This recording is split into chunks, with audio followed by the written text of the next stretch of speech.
All right, another important part to cooking is the cleaning, and we're gonna be talking briefly about how to properly wash dishes.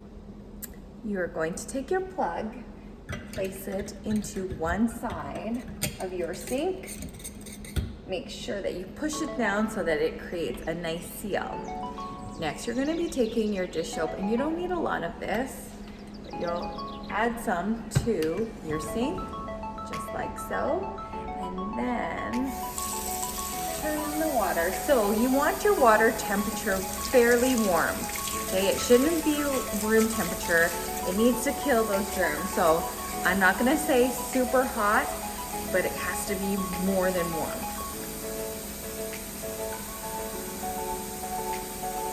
So you'll fill the sink about halfway. So along with our washing side, we need to make a rinsing side. So you'll take your plug, and again, you'll line it up, push it down, and then fill the other side with, again, a little bit hotter than warm water. This is where we'll be rinsing our dishes. One important safety tip when washing dishes: knives never go into your soapy water. If you put a knife into your soapy water, you may not see it and you might actually grab the blade. So I like to just set the knives to the side and wash them at the end.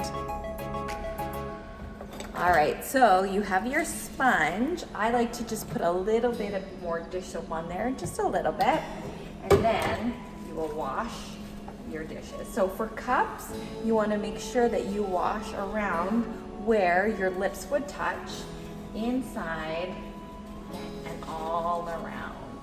Then you can set that into your rinse water. Repeat all these steps with all of your dishes, like so. Some scrubbing action may be necessary. All right, once you have all your dishes washed, you are going to rinse and then dry them. So taking your cloth, you want to dry them nice and good, and then put away in the correct spots. If your soapy water gets too dirty, like it's brown or there's clumps of flour floating in there, go ahead, drain the water, refill it again.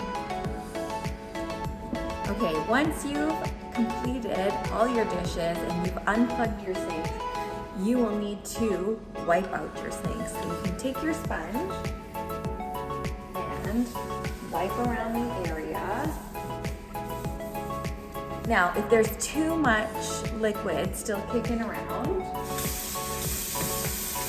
you may need to grab some paper towel to dry out your sink or even your cloth. Now the reason why we do this is, first of all, so that the sink looks nice and clean. Also, to keep our sinks intact longer. If you leave the water laying around, it may cause rust to develop, and we don't want that. Okay, so once you've dried out your sink, wiped everything nice and dry, you can take your sponge and your dish soap and place them under your sink for storage. And there you have it. Now you know how to wash dishes. Go home and help your parents out.